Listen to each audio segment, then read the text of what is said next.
Chapitre 18. Vendredi 8 décembre 1989, Sainte-Véronique. Peu avant 20h, à la sortie du port. On piétine, Bart, on piétine. C'est pas ma faute s'ils ne savent rien.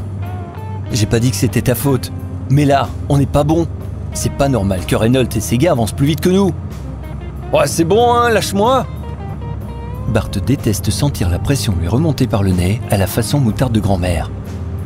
Andy est un peu trop pressant. Il gare la voiture sur le côté de la route et plonge son regard gris glacé dans celui de son associé. Écoute-moi bien, le Frenchie. Si tu as envie d'agresser quelqu'un, trouve-toi une fois un gros sac de sable et tape dedans. Ou tu vas faire du sport. Mais ne viens pas m'emmerder ici, hein. Surtout pas dans mon auto. Andy ne dit rien. La grosse voix de Bart et la largeur de ses mains sont suffisamment dissuasives pour qu'il ait envie de baisser d'un ton. Ok, désolé. Le prends pas mal, Barty. C'est juste que ça m'énerve qu'ils aient les infos avant nous. Bah, c'est un peu normal qu'ils avancent plus vite que nous. Reynolds a plus d'hommes. Nous ne sommes que 2 et ils sont 8 à tourner à l'église et au port. C'est plus facile, hein? Ouais, peut-être. Mais nous, on est meilleurs qu'eux. Bah, ça, c'est toi qui le dis, hein. Je te rappelle que tu étais aussi policier. Ouais, c'est bon, ça va. Andy soupire et détourne le regard en direction de la route. Il revient sur l'après-midi. Qu'est-ce qu'on sait de plus que la police sur le port? Bof, à part les 2 témoins, personne n'a rien vu ni rien entendu. Des coups de feu, ça s'entend quand même. Ouais, sauf si on n'a pas envie de les entendre. Parfois, les gens ne veulent pas se mêler de ce qui ne les regarde pas. Tu penses à un règlement de compte? Je sais pas, tout est possible. Andy fait une grimace. Moi, cet anglais, il ne m'inspire pas. Tu vois un peu le genre de Jack Spart? Le vieux marin? Bah, il passe sa vie au bar. Et alors? C'est pas bizarre, hein? Il y a plein de gens comme ça. Non, c'est pas ça qui me dérange. C'est l'histoire avec le bateau. Le mec part en mer dans une coquille noire et il revient dans un beau bateau. En 1987, il crée sa boîte. Il emploie des gens. Et tout ça grâce à des informations vendues à un curé. 2 ans plus tard, les 2 se font buter le même jour. Il n'y a aucun indice, pas de mobile à première vue. Et en prime, le tueur est un boucher qui coupe les yeux des victimes et les expose à l'attention de la police. Ouais. Bah moi, ce qui me dérange, c'est que toutes les autres personnes qu'on a interrogées, elles ne savent rien. Rien du tout.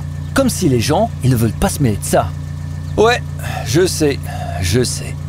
Andy secoue la tête, le regard vide et pensif. Et si c'était un règlement de compte? Imagine que c'est une fois vrai que le marin a vendu des informations au curé. Celui qui a tué le marin et le curé cette semaine, il était peut-être pas là avant. C'est peut-être quelqu'un qui était très loin et qui a seulement retrouvé le marin et le curé aujourd'hui. Ouais, ou alors il était en prison quelque part. Exact. S'il était enfermé, il pouvait pas les faire disparaître. Il est sorti de prison et paf, il abat les 2.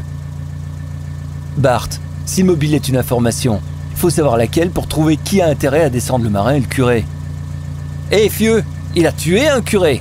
Ce n'est pas rien tout de même, hein. Ça me surprend pas. Les curés savent beaucoup de choses. Les gens parlent beaucoup. Et les prêtres ont souvent une oreille attentive. Les hommes du village, ils sont d'ailleurs les premiers à le dire, ce comportement dérange. Il a créé de la méfiance. Donc, ce curé-là avait donc beaucoup d'ennemis. Et l'un est passé à l'acte. Peut-être. Tiens d'ailleurs, demain matin, on va aller au village. J'aimerais bien voir les 2 filles. Elles savent peut-être quelque chose. Espérons qu'elles soient chez elles cette fois. Cela ne prit que quelques minutes pour arriver au centre du village. L'endroit est sombre et mal éclairé par quelques réverbères trop espacés. Une petite voiture sort rapidement d'une rue sans clignotant. Bart, surpris, pousse un coup sec sur la pédale de frein. Pas de faire Dick! C'est pas possible des imbéciles comme ça! Bart, furieux, tape sur son volant et fait un geste à l'attention de l'autre voiture, comme s'il allait frapper l'autre conducteur. Bart, roule moins vite! Andy, les 2 mains sur le tableau de bord, les yeux grands ouverts et la mâchoire serrée, en a le souffle coupé. Godferdom, nom du Dieu! La voiture, passée en coup de vent, accélère et disparaît à vive allure dans la direction opposée au détective. Bart la voit s'éloigner dans son rétroviseur.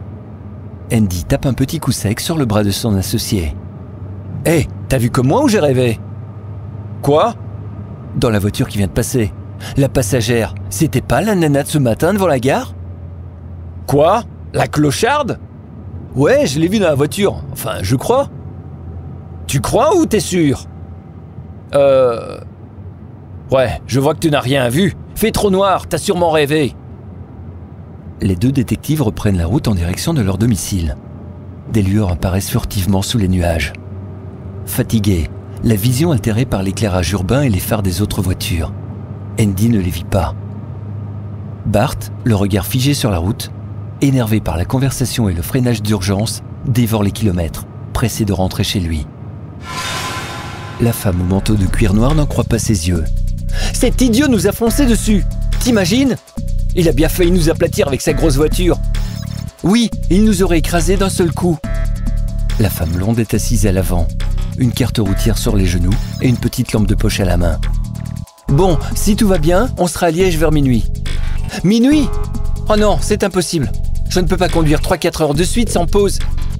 Oui, et je n'ai pas envie d'avoir de nouveau un accident. Hé, ma belle, je te rappelle que cette fois, si on a un accident, c'est toi qui es à la place du mort. On n'aura pas d'accident. Tu vas faire très attention et tout se passera bien. Tu verras. Elles savent que le trajet sera long, mais elles se sentent bien ce soir. Très bien. Elles ont vu des lueurs dans le ciel et quelque chose leur dit qu'elles vont réussir leur mission. La petite femme est particulièrement motivée pour aller jusqu'au bout.